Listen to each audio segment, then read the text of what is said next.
4 mutual fund കൊണ്ട് ഒരാളുടെ complete financial planning ചെയ്തു കൊടുത്തിട്ടുള്ള ഒരു എക്സ്പീരിയൻസ് ആണ് ഇന്ന് ഈ വീഡിയോയിൽ ഷെയർ ചെയ്യുന്നത്. ഞാൻ സുബീഷാണ്. റുപ്പിമംഗ് എന്ന് പറഞ്ഞ യൂട്യൂബ് ചാനലിലൂടെയും ആസ്ക് റുപ്പിമംഗ് എന്ന് പറഞ്ഞ വാട്സ്ആപ്പ് സർവീസിലൂടെയും പേഴ്സണൽ ഫിനാൻസുമായി ബന്ധപ്പെട്ട കാര്യങ്ങൾ പറഞ്ഞു തരുന്നത് ഞാനാണ്. റുപ്പിമംഗ് 6ഓളം വർഷമായി നമ്മളുടെ സബ്സ്ക്രൈബർമാർക്ക് എങ്ങനെ ഫിനാൻഷ്യൽ കാര്യങ്ങൾ ഡീൽ ചെയ്യണം എന്ന് പറഞ്ഞു കൊടുത്തിട്ടുള്ളത്. അന്ന് മുതലേ ഉള്ള നമ്മളുടെ ഒരു സബ്സ്ക്രൈബർ ഈ അടുത്ത് നമ്മളെ വീണ്ടും കോൺടാക്ട് ചെയ്തിട്ടുണ്ടായിരുന്നു. അന്ന് നമ്മൾ കൊടുത്തിട്ടുള്ള ആ ഒരു ഫിനാൻഷ്യൽ പ്ലാനിങ് ഡയറക്ഷൻസ് അദ്ദേഹത്തിന് ഹെൽപ്ഫുൾ ആയിട്ടുണ്ട്. അത് റീസ്ട്രക്ചർ ചെയ്യണോ, അതിൽ എന്തെങ്കിലും മാറ്റം വരുത്തണോ എന്നുള്ള ഒരു പീരിയോഡിക് മെയിൻ്റനൻസിന്റെ ഭാഗമായിട്ടാണ് നമ്മൾ കോൺടാക്ട് ചെയ്തത്.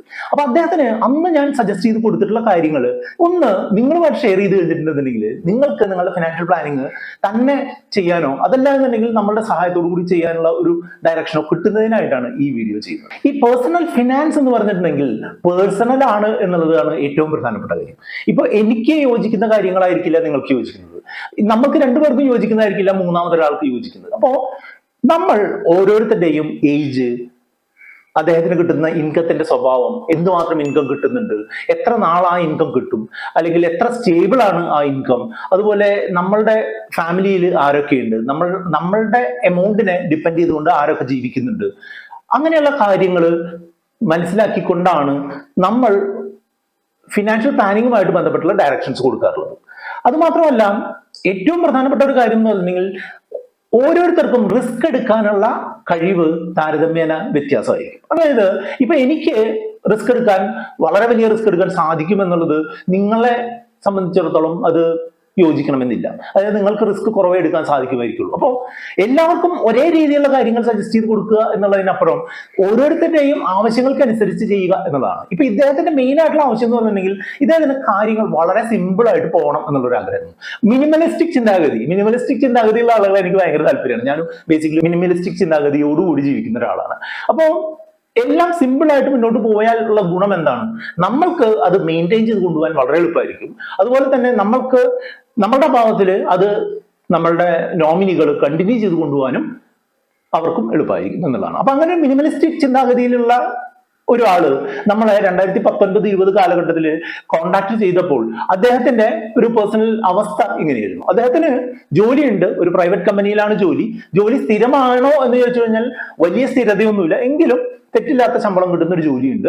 അദ്ദേഹത്തിന് ജോലിയിൽ നിന്നുള്ള ഒരു ഇൻഷുറൻസ് ഉണ്ട്. അദ്ദേഹത്തിന് താമസിക്കാനായിട്ട് അന്ന് ഒരു വീടുണ്ടായിരുന്നു.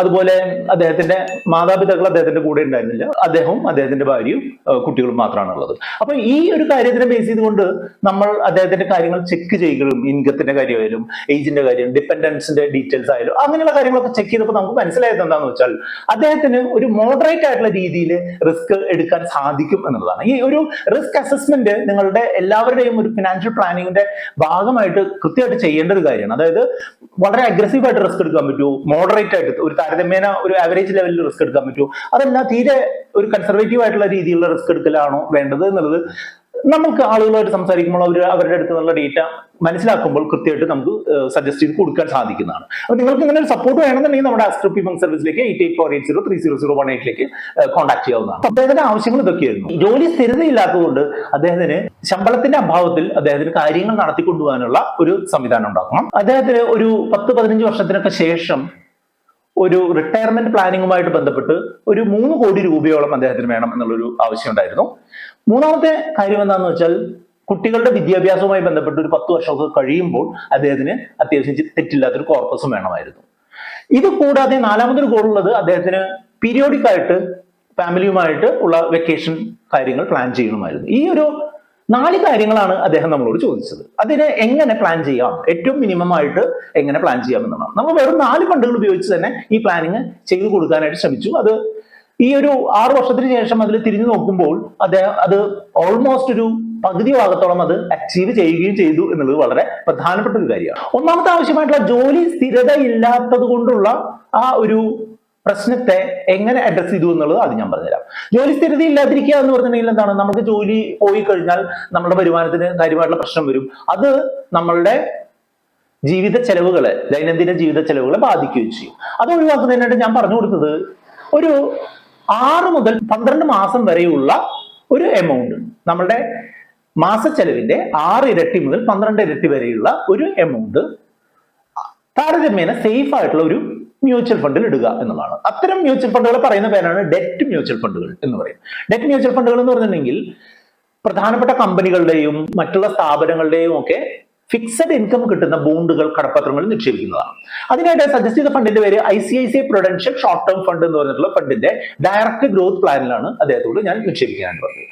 അദ്ദേഹത്തിന്റെ ആ ഒരു സമയത്തെ മന്ത്ലി എക്സ്പെൻസ് ഏകദേശം 30,000 രൂപയായിരുന്നു. ആ 30,000 രൂപയുടെ 10 ഇരട്ടിയോളം, ഏകദേശം 3 ലക്ഷത്തോളം ആ ഒരു എമൗണ്ട് അതിലേക്ക് അക്യുമുലേറ്റ് ചെയ്യാനായിട്ട് പറഞ്ഞിരുന്നു.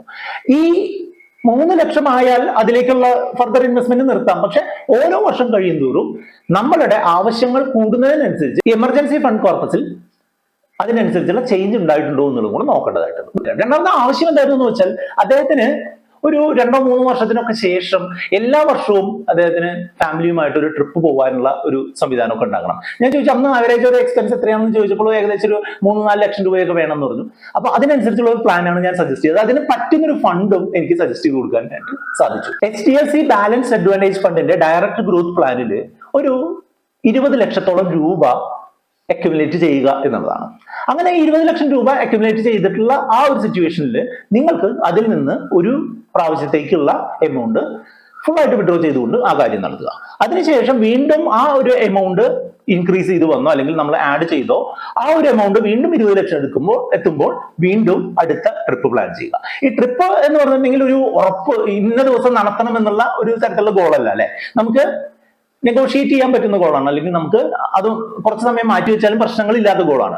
അങ്ങനെയുള്ള ഗോളുകളിൽ നമ്മൾക്ക് ഒരു നിശ്ചിത ദിവസം തന്നെ നടത്തണമെന്നില്ല എന്നുള്ളതുകൊണ്ട് ഈ എമൗണ്ട് നമ്മൾ ആ പറഞ്ഞ സ്ഥലത്ത് എത്തുമ്പോൾ നമ്മൾ നടത്തുകയും അതിനുശേഷം വീണ്ടും ആ എമൗണ്ട് 20 ലക്ഷം എന്നുള്ള ആ ടാർഗറ്റിൽ എത്തുമ്പോൾ വീണ്ടും അടുത്ത കാര്യം പ്ലാൻ ചെയ്യുക എന്നുള്ളതാണ്. ചിലപ്പോൾ നല്ല മാർക്കറ്റ് സിറ്റുവേഷൻ ഒക്കെ ഉള്ള ഒരു സമയത്ത് വർഷത്തിൽ 2 തവണ ചിലപ്പോൾ നടത്താനായിട്ട് സാധിക്കും ഈ ട്രിപ്പുകൾ. അതേപോലെ തന്നെ ചിലപ്പോൾ മാർക്കറ്റ് മോശമാണെന്നുണ്ടെങ്കിൽ 2 കൊല്ലത്തിലൊരിക്കലോ 3 കൊല്ലത്തിലൊരിക്കലോ ഒക്കെ നടത്താനായിട്ട് സാധിക്കും. അത് ഡിപ്പെൻസ്. അപ്പൊ അങ്ങനെ ഒരു മീഡിയം ടൈം ആവശ്യത്തിനായിട്ട് അദ്ദേഹത്തിന് ഒരു ബാലൻസ്ഡ് അഡ്വാൻറ്റേജ് ഫണ്ട്, HDFCയിൽ നിന്നുള്ള ബാലൻസ്ഡ് അഡ്വാൻറ്റേജ് ഫണ്ട് നമ്മൾ ആ ഒരു കോർപ്പസിൽ എത്താനായിട്ട് പറഞ്ഞു. അങ്ങനെ അദ്ദേഹം 3-4 വർഷത്തെ ഈ ബോണസ് തുക അതിലേക്ക് ഇൻവെസ്റ്റ് ചെയ്തുകൊണ്ട് ആ ഒരു രീതിയിലേക്ക് എത്തുകയും അതിനുശേഷം ഇതുവരെ എല്ലാ വർഷവും 2022 മുതൽ 2025 വരെ എല്ലാ വർഷവും കൃത്യമായിട്ട് ട്രിപ്പുകൾ പോകുന്നുണ്ട്. ഏകദേശം 5 ലക്ഷം രൂപയുടെ ഒക്കെ വരുന്ന ട്രിപ്പുകൾ പോകുന്നുണ്ട് എന്നുള്ളതാണ് എനിക്ക് മനസ്സിലായത്. ഈ ലാസ്റ്റ് റിവ്യൂവിൽ വന്നപ്പോൾ പറഞ്ഞിട്ടുള്ള ഇൻഫർമേഷൻ ആണ്. അടുത്ത 2 ഗോളുകൾ ഏതൊക്കെയായിരുന്നു? റിട്ടയർമെന്റ് പ്ലാനിങ്ങിന് വേണ്ടിയിട്ടുള്ള ഗോളും കുട്ടികളുടെ വിദ്യാഭ്യാസവും വിവാഹവും കൂടെ ഉള്ളൊരു ഗോളാണ് അദ്ദേഹം പറഞ്ഞത്.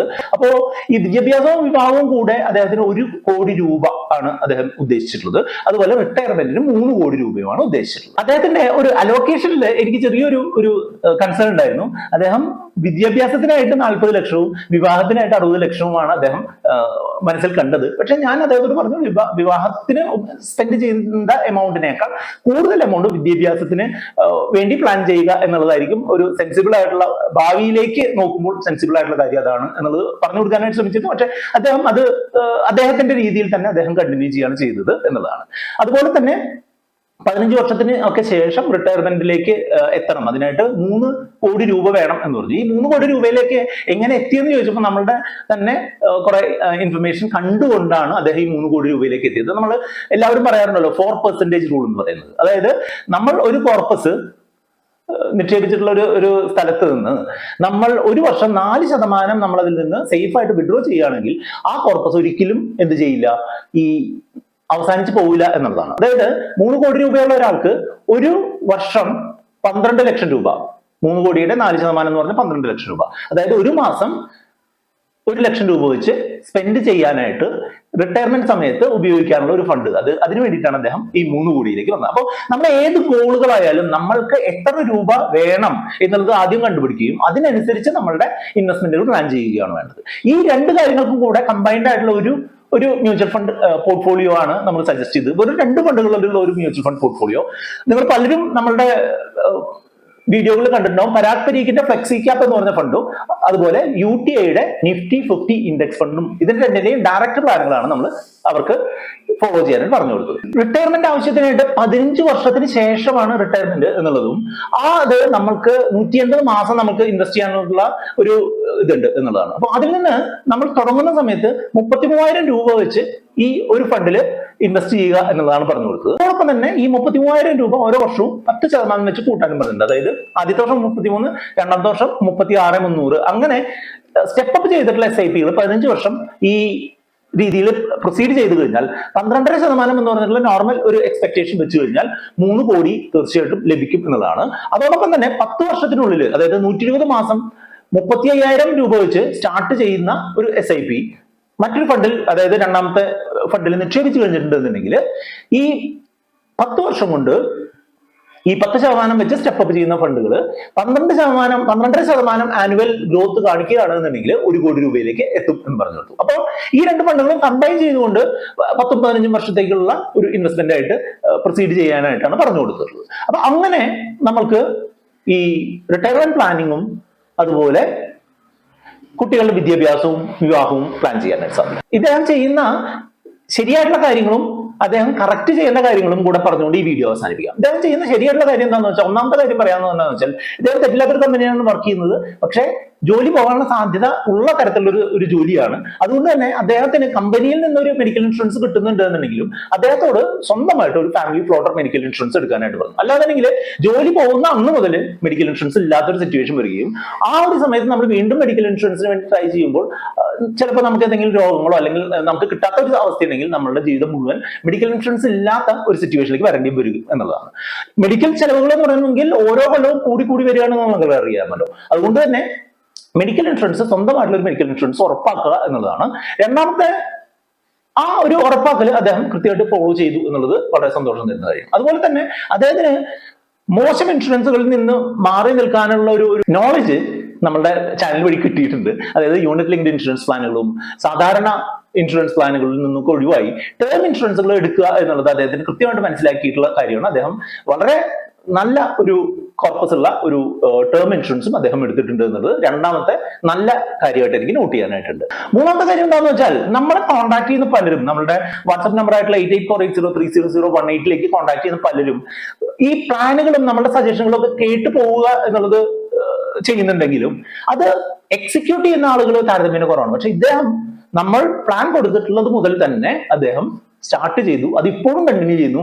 ഓരോ വർഷവും അത് റിവ്യൂ ചെയ്തുകൊണ്ട് മുന്നോട്ട് പോകുന്നു എന്നുള്ളത് വളരെ സന്തോഷം തരുന്നതും നമ്മൾ കണ്ടിന്യൂ ചെയ്യേണ്ടതുമായിട്ടുള്ള ഒരു കാര്യം. മറ്റൊരു ചിന്ത എന്താണെന്ന് വെച്ചാൽ, ഈ സേവിങ്സ് ഇൻവെസ്റ്റ്മെന്റുമായിട്ട് നടക്കുന്ന ആളുകൾ, അതിന്റെ കൂടുതൽ ഫോക്കസ് ചെയ്യുന്ന ആളുകൾ ഒരു എന്റർടൈൻമെന്റ് അല്ലെങ്കിൽ ഒരു ഫാമിലിയുമായിട്ട് ബന്ധപ്പെട്ടിട്ടുള്ള ചെലവുകളൊക്കെ ചിലപ്പോൾ കൺട്രോൾ ചെയ്ത് ജീവിക്കുന്ന ആളുകളുണ്ട്. അദ്ദേഹം അതുപോലെയല്ല, കൃത്യമായിട്ട് ഇപ്പോ ഫാമിലി ഫൺ ആക്ടിവിറ്റീസിനോ ഫാമിലി എന്റർടൈൻമെന്റിനോ വേണ്ടിയിട്ടുള്ള കൃത്യമായിട്ടുള്ള ഒരു ഗോൾ മെയിൻറ്റെയിൻ ചെയ്ത് പോകുന്നു എന്നുള്ളത് തീർച്ചയായിട്ടും അപ്രീഷിയേറ്റ് ചെയ്യേണ്ട ഒരു കാര്യമാണ്. നല്ല കാര്യങ്ങൾ മാത്രമല്ല, അദ്ദേഹം ഇംപ്രൂവ് ചെയ്യേണ്ട കുറെ കാര്യങ്ങളുണ്ട്. അദ്ദേഹത്തിൽ നിന്ന് പഠിക്കരുതാത്ത കുറച്ച് കാര്യങ്ങൾ കൊണ്ടുവരുന്നുണ്ടെന്നാണ് എനിക്ക് തോന്നുന്നത്. അതും കൂടെ പറയാം.